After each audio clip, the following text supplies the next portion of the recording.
Bonjour et bienvenue la team dans cette nouvelle vidéo. Je suis désolée, je suis en retard pour la météo du mois de juillet en numérologie. J'ai loupé le coche, je suis désolée. Donc me voici avec mes petites notes, toujours à bord de mon bolide. J'espère que vous n'aurez pas trop de bruit. Je me suis mis à un endroit qui normalement est plutôt calme. Vous devez encore normalement entendre les petits oiseaux. On est encore en forêt. Me voici pour la météo du mois de juillet. Comme chaque mois, on se donne un petit topo des énergies qui vont nous challenger, voire qui vont nous pousser dans le bon courant. Comme vous le savez, chaque mois, on traverse deux énergies. Donc celle du mois en cours, donc le mois de juillet qui donne la vibration du 7, qu'on additionne à la vibration de l'année. Cette année, on est en année 9, donc ça nous donne 16, et 16 nous donne encore une fois 7. Donc en toile de fond, on aura vraiment sur ce mois de juillet la vibration 7 qui sera très... j'ai entendu plusieurs mots, ça va trop vite, qui sera très présente, très permanente, qui sera vraiment très omniprésente. Voilà, je vais y arriver. Et vous verrez aussi, à la fin de la vidéo, je vous expliquerai, on va aussi passer en numérologie, le 16, c'est une mémoire karmique. Donc il se peut, pour certains d'entre vous, que vous traversiez quelques petits désagréments. Alors je me permets de dire désagréments parce que les mémoires karmiques généralement sont un peu de la vase qui remonte à la surface pour pouvoir être épurée. Donc généralement c'est pas très agréable ce côté bouteille orangina où on secoue la pulpe, n'est-ce pas, pour pas qu'elle reste en bas et pour pas citer la pulpe pour ceux qui la connaissent encore. Donc il se peut effectivement qu'il y ait ça. Les mois d'été, juillet, août ne sont pas nécessairement généralement des mois d'action, mais des mois de bilan. Et comme les températures nous le montrent, c'est des mois où on peut monter en pression, un petit peu encore une fois comme comme la lie en fait dans les bouteilles, ça remonte à la surface et on voit par rapport aux orages, vous voyez, ça craque, mais il faut inévitablement que ça monte en pression, que ça vous agace, que ça revienne, que ça vous titille et que ça vous mette en colère pour dire cette fois-ci c'est stop, pour qu'il puisse avoir l'orage, que ça craque et qu'une décision soit prise pour recommencer un nouveau cycle. Donc les mois d'été, c'est vraiment des mois chauds, pour pas les citer autrement, d'un point de vue énergétique. Donc c'est des mois un petit peu sous pression. Donc il se peut que vous traversiez des énergies comme ça, un petit peu montagnes russes. Et la météo nous montre tout à fait bien d'ailleurs les énergies que nous traversons. Juste un petit instant, je vais peut-être fermer la fenêtre parce que sinon vous allez entendre à chaque fois les voitures qui passent, c'est pas forcément agréable. Me revoici, me revoilà et je ris parce que juste au moment où j'allais remettre la caméra Mais je vous dis, moi j'aime beaucoup ces caméras embarquées parce que finalement il arrive plein de signes en même temps. Une voiture a fait un demi-tour assez incroyable juste devant moi. Est-ce que c'est un mois où vous allez peut-être faire demi-tour sur quelque chose? Vous me dites dans les commentaires si vous vous sentez concerné par ça. Alors, allons-y, la vibration du 7. Donc, si vous me voyez jeter un œil, c'est pour ne rien oublier et ne pas passer à côté de certaines pépites. Globalement, la vibration du 7 est une vibration yin, c'est une vibration lente.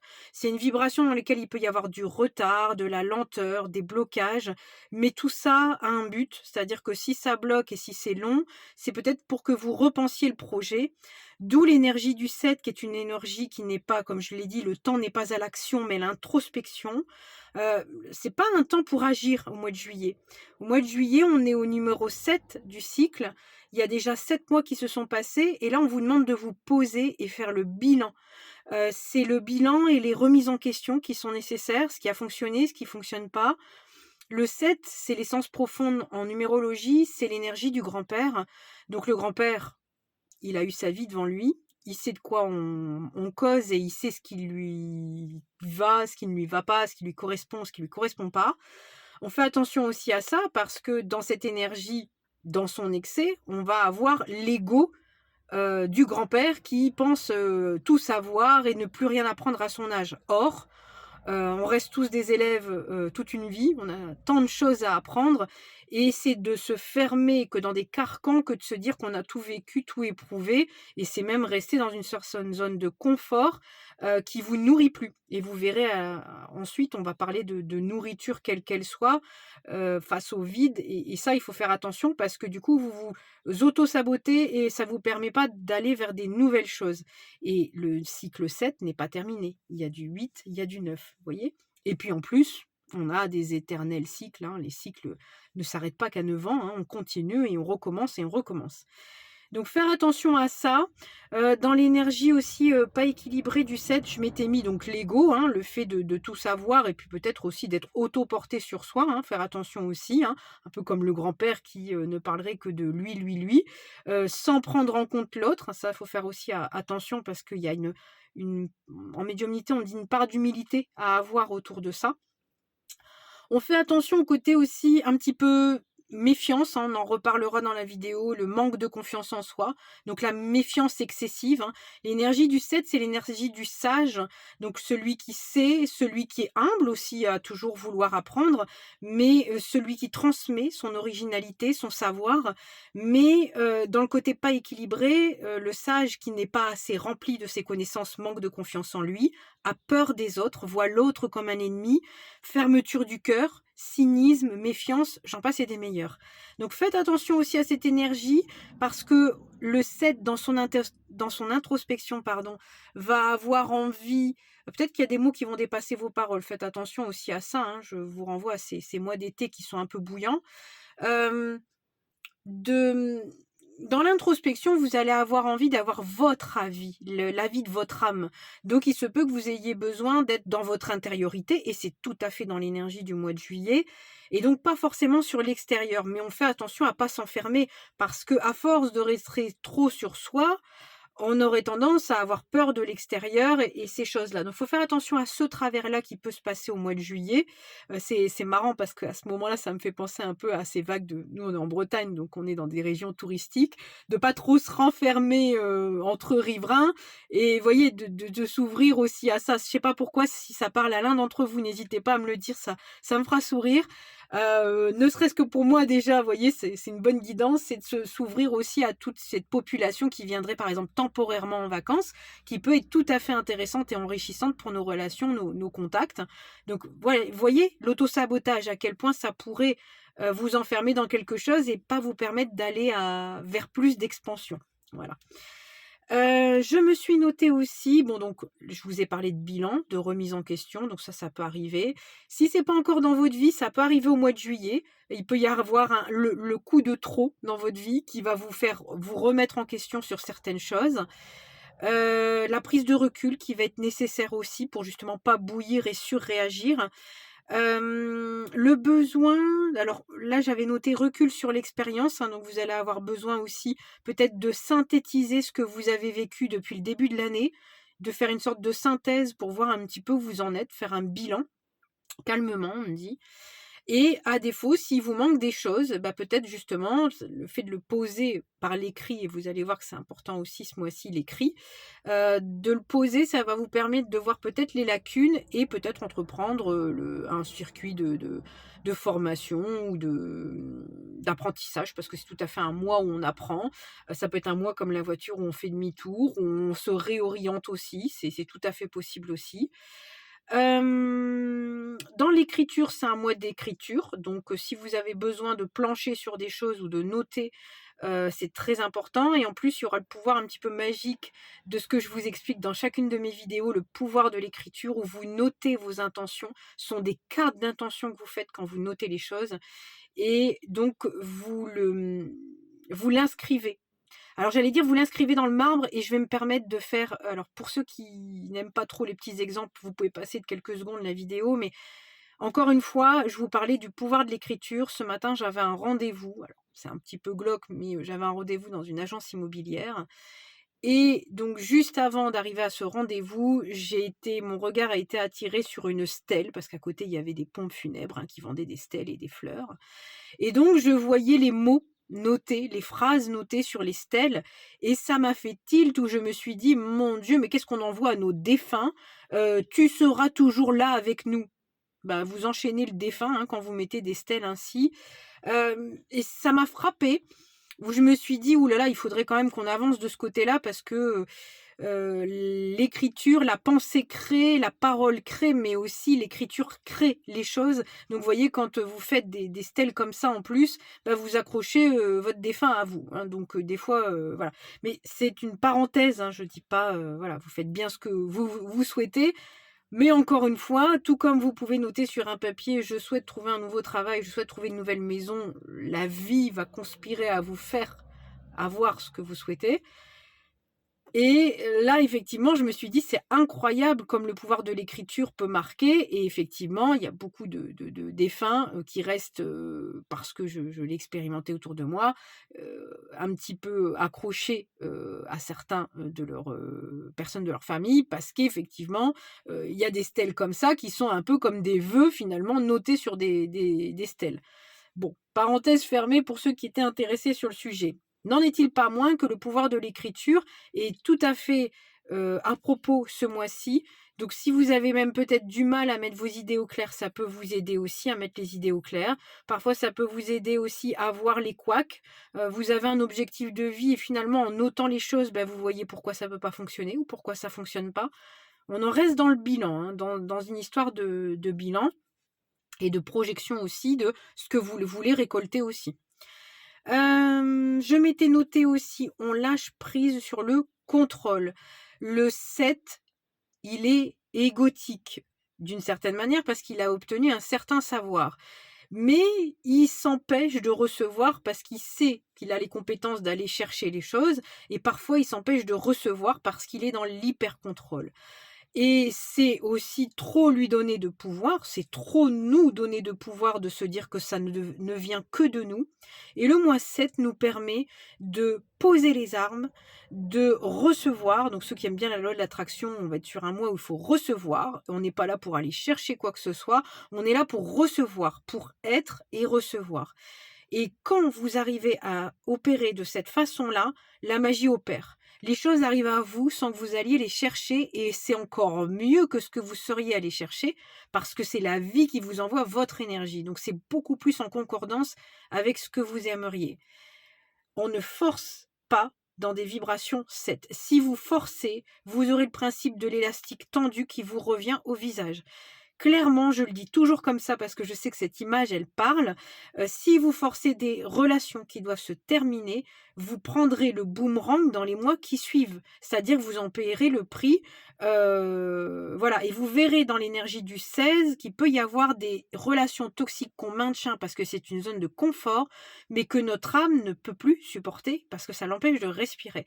Donc ça, il se peut aussi qu'il y ait encore des nettoyages qui se fassent de ce côté-là. Ça peut être dans n'importe quel domaine de votre vie, un travail qui vous correspond plus, ça peut être plein de choses comme ça, ou des habitudes de vie, des vêtements, je sais pas moi, n'importe quoi.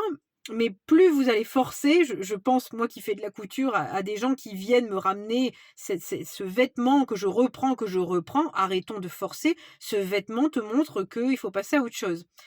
Donc voilà, surtout on laisse la vie, cette fois-ci, offrir les cadeaux, et puis vous allez voir que si vous laissez un espace de vide, la vie va se charger naturellement de le remplir avec ce qui vous correspond tout à fait bien.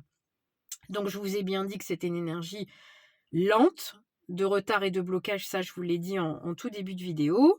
Une énergie du coup où on est vraiment plus sur son intérieur plutôt que sur l'extérieur. Et on est aussi sur un côté très analytique ce mois-ci.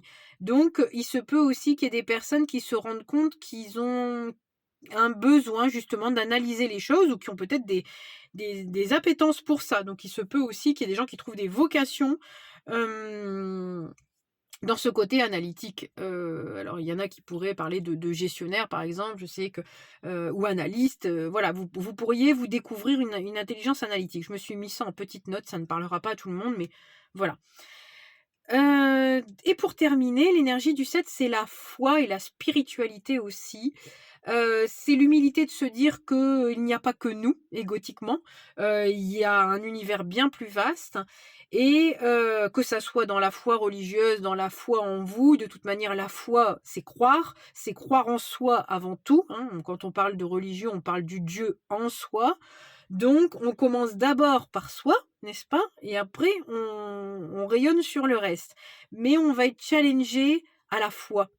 Et dans ce que je vous expliquais de ne pas forcer, c'est laisser la vie vous donner ce que vous souhaitez. Donc c'est d'avoir la foi, d'avoir la croyance que vous méritez bien ce que vous avez demandé et que ça arrive. Donc tout cet exercice-là va travailler aussi sur ne plus faire, mais c'est sur le être et recevoir. Et donc, dans la mémoire du 16, parce que nous arrivons à clôturer l'énergie du 7, il se peut que certaines personnes, je dis bien pas tout le monde, traversent des énergies du 16, pas de panique. On nettoie du collectif et on nettoie du transgénérationnel. Donc ça, je tiens vraiment à insister avec les histoires de karma. Je vois trop de gens qui sont en mode punition, on m'inflige, la famille m'inflige parce qu'elle n'a pas fait le job. Votre famille, elle a fait ce qu'elle a pu. Avec les générations, chacun a fait ce qu'il a pu, comme il a pu. L'histoire du colibri dans un incendie qui fait sa contribution à hauteur de ce qu'il est capable de faire. Là, dans le transgénérationnel, chacun a mis sa pierre à l'édifice. À vous d'aller nettoyer le reste du karma. Et là, notamment la mémoire 16, on va être sur le 1 qui représente l'ego, contre le 6, la responsabilité. Pour ceux qui sont très branchés vie antérieure, il s'agit de vie antérieure où le pouvoir des responsabilités et de la déresponsabilisation a été usé et abusé. Il s'agit des fois d'avoir confronté des familles à des relations interdites, à avoir outrepassé les lois, en manquant profondément de responsabilité, en les rejetant sur d'autres personnes, mais en faisant de gros dommages collatéraux. Ça peut être aussi des vies d'oisiveté, hein, clairement, et ça peut être aussi des vies de dépendance où on s'est tellement remis dans le pouvoir des autres que finalement ça les a enchaînés. Donc forcément, inévitablement, quand on fait du rififi dans les vies antérieures, on vient un petit peu rééquilibrer tout ça. Donc, qu'est-ce qu'on vient rééquilibrer? On vient rééquilibrer le besoin de nourriture. Parce que si vous avez été dépendant, c'est parce que vous ne vous sentiez pas capable de vous procurer votre nourriture, votre stabilité, votre sécurité. Donc, il se peut que vous soyez challengé dans des relations comme ça. Notamment, le propre de la dépendance, c'est de ne pas être indépendant et donc de ne pas avoir le pouvoir en soi d'avoir une relation aimante. Donc forcément, on attire des relations où tout est dû et tout aura un prix. Et donc forcément, ça capote au bout d'un moment, ou ça devient extrêmement toxique parce que les contreparties sont très affligeantes, j'entends. Voilà, et donc on vit dans le contraire du 6, qui d'ailleurs le 6 représente aussi, au-delà des responsabilités familiales, représente l'amour inconditionnel, l'amour vrai. Et là, on est forcément dans l'inverse de l'amour vrai, on est dans l'amour sacrificiel, donner aux autres même en n'ayant plus rien. Donc là, on est dans un travers effectivement dans la dépendance, et là, il se peut que vous ayez un vivier de relations qui vous reviennent à nettoyer, parce que ce sont des relations de confort, on dit en médiumnité, peut-être des relations de confort, mais qui pour autant vous ramènent pas d'amour pour vous et vous ramènent pas le respect, hein, parce que je vous le répète toujours dans mes vidéos, après l'amour, ou je vous dirais même avant l'amour, il y a le respect, parce que quand l'amour s'étiole un peu, il reste le respect. Et ce sont des relations généralement où le respect est dépassé, outre mesure, et quand vous essayez de remettre des règles, c'est toujours pas respecté. Ça s'appelle une relation toxique. Voilà. Donc, vous êtes dépendant parce que vous avez peur d'être seul, vous êtes dépendant à ça. Et quand vous vous remplissez, quel que soit votre remplissage, hein, généralement par le savoir, par de la confiance en soi. La confiance en soi s'acquiert aussi une fois que vous apprenez de plus en plus de choses sur vous, sur votre fonctionnement, sur comment obtenir les choses. Une fois que vous reprenez votre pouvoir personnel, vous vous rendez compte qu'il n'y a personne qui peut mieux que vous trouver ce qui vous correspond. Alors vous et un petit peu de la team, hein, vous le savez, hein, ce que je viens de vous dire de lâcher prise, donc je ne vais pas vous redemander d'avoir le contrôle, mais comprenez ce que je dis là-dedans, c'est derrière d'aller se remplir pour reprendre son leadership, j'entends. Et là, vous dépasserez cette mémoire karmique parce que inévitablement, vous serez plus dans la déresponsabilisation à tout remettre dans les mains de quelqu'un parce que vous aurez votre propre contrôle sur vous, votre propre gestion et inévitablement, vous ne supporterez plus que quelqu'un soit dépendant de vous. Donc finalement, vous n'attirerez plus ce miroir inverse et vous demanderez à avoir des relations vraiment indépendantes où chacun a son leadership en main et chacun peut s'apporter des choses. Donc, vous voyez, un libre-échange hein, et sans contrepartie aucune. Voilà, j'espère que j'aurai été claire. Tout l'histoire de toute manière du 7, c'est aussi de se trouver. C'est une quête aussi d'identité, hein, d'où le sage qui se trouve toujours, même au contact des autres, il trouve une partie de son identité. Sachez, je ne sais pas pourquoi je me fais terminer là-dessus, sachez que chaque personne que vous rencontrez, aussi difficile que ce soit, c'est une partie de vous. Voilà. Donc caché, généralement, parce que quand c'est compliqué, c'est que c'est une partie cachée qui doit émerger. Une fois que vous acceptez, vous avez fait 50% du job. Voilà, je m'arrête là-dessus. Je vous souhaite un très très beau mois de juillet. Plein de remises en question, mais plein de bénédictions aussi. Essayez de jouer l'exercice, non pas comme une punition, mais bien plus sur... J'aimerais finir cette vidéo en disant...